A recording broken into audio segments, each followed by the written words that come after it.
17ാമത്തെ വയസ്സിൽ അദ്ദേഹം വീട് വിട്ടു പോകുന്നു. 1973 മാത്രം ഇന്ത്യയിൽ വട്നാഗർ റെയിൽവേ സ്റ്റേഷൻ ഉണ്ടാകുന്നു എന്നതാണ് സത്യം. അപ്പോൾ 1973 മാത്രം ഉണ്ടായ വട്നാഗർ റെയിൽവേ സ്റ്റേഷനിൽ 1958 ചായയടിക്കുന്നതിൽ തുടങ്ങുന്നു ശ്രീ നരേന്ദ്രമോദിയുടെ അത്ഭുത പ്രവചനങ്ങളുടെയും അത്ഭുത പ്രകടനങ്ങളുടെയും ആരംഭം.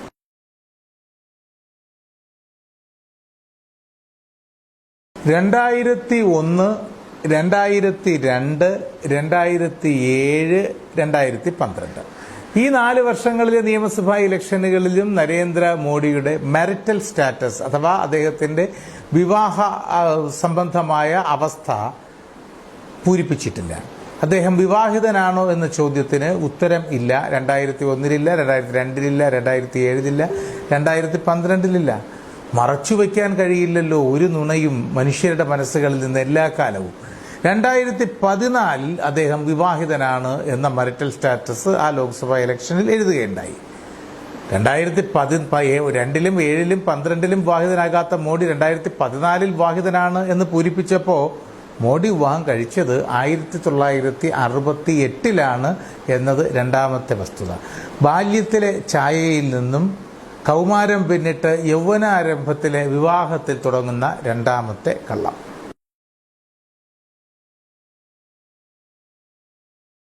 ഭാരതത്തിന്റെ പ്രധാനമന്ത്രിയായ ഭാരതീയ ജനതാ പാർട്ടിയുടെ ആശയും ആവേശവുമായ ശ്രീ നരേന്ദ്രമോദിയെക്കുറിച്ചാണ് നമ്മൾ ചർച്ച ചെയ്യുന്നത്.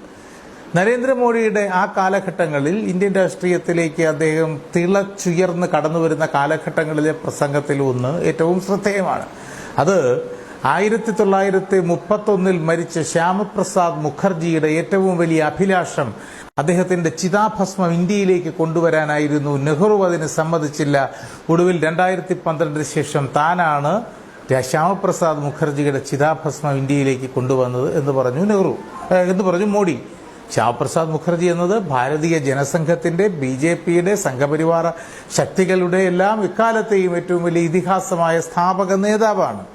നമ്മുടെ ശ്രീ O രാജഗോപാൽ മകന് ശ്യാമപ്രസാദ് എന്ന് പേരിട്ടത് ശ്യാമപ്രസാദ് മുഖർജിയെ ആദരിച്ചുകൊണ്ടാണ്. ഈ ശ്യാമപ്രസാദ് മുഖർജി 1931 വിദേശത്ത് വെച്ച് മരിച്ചു, ചിതാഭസ്മം കൊണ്ടുവന്നില്ലെന്നാ പറഞ്ഞേ. 1959 ജൂൺ 23 മറ്റോ ആണ് ശ്യാമപ്രസാദ് മുഖർജി മരിക്കുന്നത്. സ്വാതന്ത്ര്യം കിട്ടി 12 വർഷം കഴിഞ്ഞതിന് ശേഷം ഇന്ത്യയിൽ വെച്ച് മരിക്കുകയാണ് ശ്യാമപ്രസാദ് മുഖർജി. ഒടുവിൽ അത് മോദി തിരുത്തി, അത് ഞാൻ ശ്യാമവർമ്മനെ കുറിച്ചാണ് പറഞ്ഞു പോയത് എന്ന്. എങ്ങനെ? സ്വന്തം പാർട്ടിയുടെ സ്ഥാപക നേതാവിനെ കുറിച്ച് പോലും പ്രാഥമികമായ കാര്യത്തിൽ തെറ്റുവരുത്തുകയും ബോധപൂർവമാണ് എന്ന് തോന്നിപ്പിക്കുന്ന രീതിയിൽ തെറ്റിദ്ധാരണ നടത്തുകയും ചെയ്തതിന് പിന്നിൽ 2 കാരണങ്ങളുണ്ടാകാം. ഒന്ന്, താങ്കൾ സൂചിപ്പിച്ചതുപോലെ വിവരക്കേട്. മറ്റൊന്ന്, ഈ വിവരമില്ലായ്മ ഉള്ളവർക്ക് പൊതുവായ ഒരു മാനസികാവസ്ഥയുണ്ട്, തനിക്ക് ചുറ്റുമിരിക്കുന്നവരെല്ലാവരും വിവരമില്ലായ്മ ഉള്ളവരാണ് എന്ന്. ആ കരുതലിൽ മുന്നിലിരിക്കുന്ന ജനത്തിനും ധാരണകളില്ലാത്തവരാണ് എന്ന ധാരണയിൽ അവരെ തെറ്റിദ്ധരിപ്പിക്കുവാനുള്ള ബോധപൂർവമായ ശ്രമവുമാകാം. എങ്കിലും പ്രസ്തുത വിഷയത്തിൽ, ശ്യാമപ്രസാദ് മുഖർജിയുടെ വിഷയത്തിൽ ശ്രീ നരേന്ദ്രമോദിക്ക് പ്രാഥമിക വിവരമില്ലാത്തതുകൊണ്ട് സംഭവിച്ച പിശകാണ്. അഥവാ ഇന്ത്യൻ രാഷ്ട്രീയ ചരിത്രത്തെക്കുറിച്ച്, ഭാരതത്തിന്റെ രാഷ്ട്രീയ ഭൂമികയെക്കുറിച്ച് പ്രാഥമികമായ ജ്ഞാനമില്ലാത്ത ഒരാളിന് സംഭവിക്കാവുന്ന അറിവുകേടാണ് എന്ന് കരുതാനാണ് എനിക്കിഷ്ടം. കള്ളം എന്നുള്ള വാക്കിനോട് എനിക്ക് യോജിക്കാൻ കഴിയില്ല. കാര്യം, നരേന്ദ്രമോദി പറഞ്ഞിരിക്കുന്ന ബിരുദം അദ്ദേഹം എൻറ്റയർ പൊളിറ്റിക്സ് എന്ന വിഷയത്തിലാണ് ബിരുദമെടുത്തത് എന്നാണ്. എൻറ്റയർ പൊളിറ്റിക്സ് എന്ന വിഷയത്തിൽ അദ്ദേഹം ബിരുദം എടുത്തിട്ടുണ്ടാകാം. പക്ഷെ അങ്ങനെയാണെങ്കിൽ ഒരു കാര്യം ഉറപ്പിക്കാം, ഈ ലോകത്തിൽ, ഈ വിശ്വപ്രകൃതിയിൽ എൻറ്റയർ പൊളിറ്റിക്സ് എന്ന വിഷയത്തിൽ ബിരുദമെടുത്ത ഒരേ ഒരു മനുഷ്യനാണ് ശ്രീ നരേന്ദ്രമോദി. കാരണം ഇതുവരെ ലോകത്തിലെ ഒരു സർവകലാശാലയിലും ഒരിടത്തും എൻറ്റയർ പൊളിറ്റിക്സ് എന്ന പേരിൽ ഒരു ബിരുദ വിഷയം ഇല്ല. പൊളിറ്റിക്സ് ബിരുദധാരിയാണ് എന്ന് പറഞ്ഞാൽ പോലും നമുക്ക് സഹിക്കാം, എൻറ്റയർ പൊളിറ്റിക്സ് ഇല്ല. 2, അദ്ദേഹം പഠിച്ചതും പഠിപ്പിച്ചതും എല്ലാം ഏക വിദ്യാർത്ഥിയായിട്ടാണ്. കാരണം അദ്ദേഹത്തോടൊപ്പം ബിരുദത്തിന് പഠിച്ച ഒരു വിദ്യാർത്ഥിയെയും ഇതുവരെ കണ്ടെത്താൻ കഴിഞ്ഞിട്ടില്ല. അദ്ദേഹത്തെ പഠിപ്പിച്ച ഒരു അധ്യാപകനെയും പ്രൊഫസറെയും ഇതുവരെ കണ്ടെത്താൻ കഴിഞ്ഞിട്ടില്ല. കോളേജിനെയും കണ്ടെത്താൻ കഴിഞ്ഞിട്ടില്ല. എന്നതുകൊണ്ട് തന്നെ അദ്ദേഹം പറഞ്ഞത് നുണയാണ് എന്ന് താങ്കൾ വ്യാഖ്യാനിക്കുമ്പോഴും പോയ 5 വർഷക്കാലം ഇന്ത്യ ഭരിച്ചിരുന്ന രാജ്യത്തിലെ പ്രധാനമന്ത്രി പറഞ്ഞത് നുണയാണ് എന്ന് വിശ്വസിക്കുവാനുള്ള വിഷമം കൊണ്ട് ഞാൻ പറയട്ടെ, അദ്ദേഹം പറഞ്ഞത് നുണയാകാൻ സാധ്യതയില്ല. മറിച്ച് ഈ വിശ്വപ്രകൃതിയിൽ എൻ്റയർ പൊളിറ്റിക്സ് എന്ന വിഷയം പഠിക്കാൻ കഴിഞ്ഞ ഏക വിദ്യാർത്ഥിയാണ്, അതിൽ ബിരുദമെടുത്ത ഏക വിദ്യാർത്ഥിയാണ് അദ്ദേഹം. മാത്രമല്ല അദ്ദേഹത്തിന്റെ വിദ്യാഭ്യാസ കാലഘട്ടത്തിൽ ഒരു അത്ഭുത സിദ്ധി ഉണ്ടായിരുന്നു. പഴയ കഥയിലെ രാജാവിന്റെ വസ്ത്രം പോലെയായിരുന്നു. അദ്ദേഹത്തിന് മാത്രമേ സഹപാഠികളെയും അധ്യാപകരെയും കാണാൻ കഴിയുമായിരുന്നുള്ളൂ.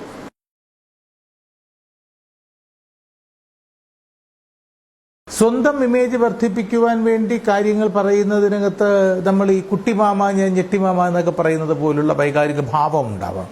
പക്ഷെ ഈ നുണകൾക്ക് പിന്നിൽ മറ്റൊന്നുകൂടിയുണ്ട്. നുണകളുടെ മനഃശാസ്ത്രത്തിൽ സ്വന്തം ഇമേജ് വർദ്ധിപ്പിക്കുവാൻ വേണ്ടി പറയുന്ന നുണകൾക്ക് പൊങ്ങച്ചത്തിന്റെ ലൈസ് ഓഫ് സ്നോബറി എന്ന് പറയും, പൊങ്ങച്ച നുണകൾ എന്ന് പറയും.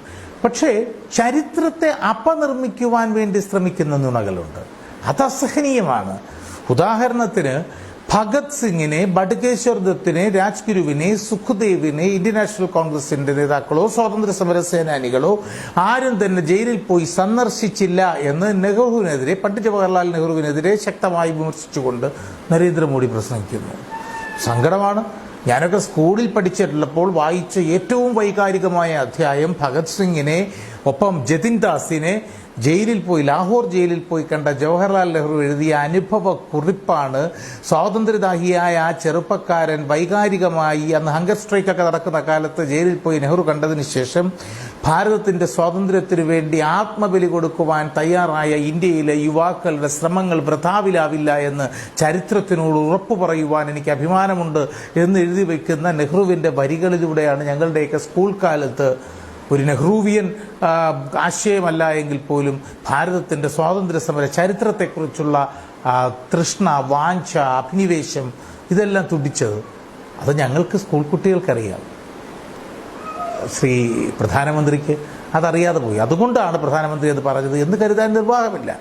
മറിച്ച് ഭാരതത്തിലെ ജനസാമാന്യത്തിന് തെറ്റിദ്ധരിപ്പിക്കുകയാണ്. ഈ തെറ്റിദ്ധരിപ്പിക്കൽ നടക്കുമ്പോൾ അദ്ദേഹം മനസ്സിലാക്കാത്തത് എന്തുകൊണ്ട് എന്നാണ് എൻ്റെ സംശയം. അദ്ദേഹം പറയുന്നതെല്ലാം തെറ്റാണ് എന്ന് മനസ്സിലാക്കുന്ന ഒരു വലിയ ജനതയുള്ള ഒരു രാജ്യമാണ് ഇന്ത്യ. അതുകൊണ്ടാണത് ലോകത്തിൽ എവിടെ പോകുമ്പോഴും നമ്മൾ ഇന്ത്യക്കാരനെ അഭിമാനിക്കുന്നത്. ഭാരതത്തിന് മാത്രമായ ഒരു വൈജ്ഞാനിക സമ്പത്തും ഒരു വൈജ്ഞാനിക സംസ്കൃതിയുമുണ്ട്. അലക്സാണ്ടർ ബീഹാറിൽ പോയി പ്രസംഗിച്ചു.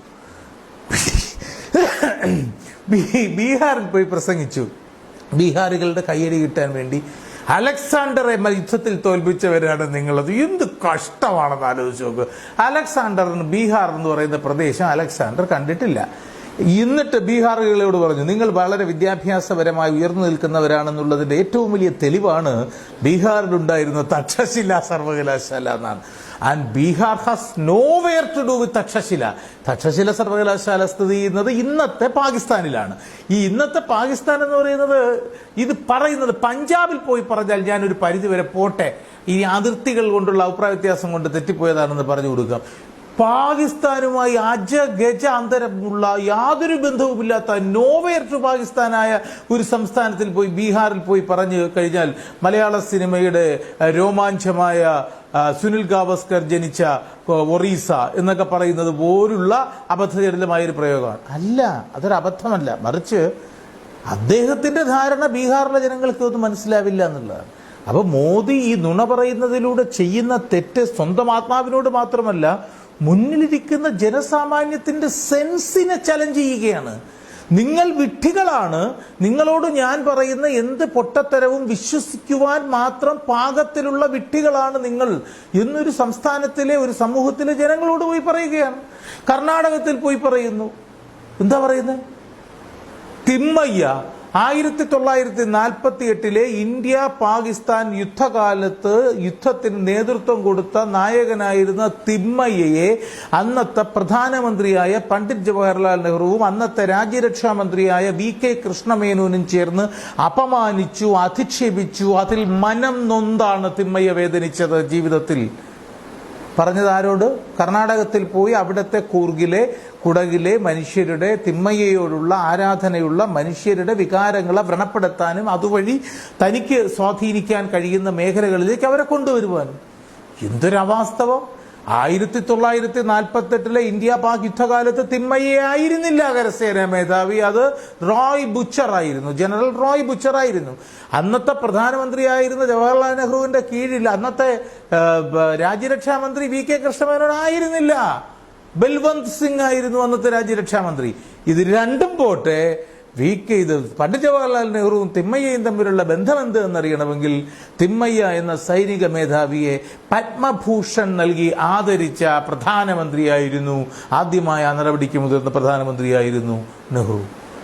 അപ്പോൾ എന്താ പറയുക, ഒരു വിധു ഇപ്പോ എൻ്റെ കയ്യിൽ 5 രൂപ ഉള്ളപ്പോൾ എൻ്റെ കയ്യിൽ 6-7 രൂപയുണ്ടെന്ന് ഞാൻ പറയുന്നത് മനസ്സിലാക്കാം. എൻ്റെ കയ്യിൽ ഒന്നുമില്ലാത്തപ്പോൾ ഞാൻ കോടീശ്വരനാണ് എന്ന് പറയുന്നതിനകത്തുള്ള യുക്തിരാഹിത്യം. 1947 ഇന്ത്യൻ രൂപയുടെ വില $1 തുല്യമായിരുന്നു. എന്ന് പറഞ്ഞാൽ പണ്ട് ഈ സ്കൂൾ പ്രസംഗ മത്സരങ്ങളിൽ പണ്ട് ചില ആളുകൾ പഠിപ്പിച്ചു കൊടുക്കാറുണ്ട് കുട്ടികൾക്ക്, നിങ്ങൾ കാര്യം ചെയ്യും, 1964 നെഹ്റു ഇങ്ങനെ പറഞ്ഞു എന്ന് പറഞ്ഞ് ഈ വിഷയവുമായി ബന്ധപ്പെട്ട് നിങ്ങളുടെ കയ്യിൽ നിന്നൊരു വാചകം ഉണ്ടാക്കി തട്ടിവിട്ടേക്കുന്നു. കുട്ടികൾക്ക് സ്കൂൾ യൂത്ത് ഫെസ്റ്റിവലിനതാവാം.